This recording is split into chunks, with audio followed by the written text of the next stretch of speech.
ঢালার পরে সব ফোঁটা ফোঁটা হয়ে পড়ছে তেলের উপর। দেখতে অনেকটাই সুন্দর লাগছে। দেখতেই পাচ্ছেন ইট দিয়ে তৈরি করা আঁকা। অনেকটাই ঝামেলা হয়েছে আঁকাটা ধরানোর জন্য। মাটিটাও ভিজে ছিল, গতদিন বৃষ্টি হয়েছিল, এই জন্য ধরাতে অনেকটা কষ্ট হয়েছে, নাকে মুখে একেবারে।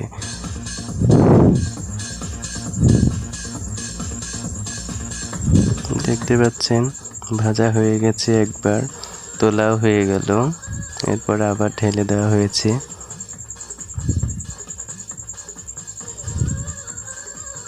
আমাদের প্রথম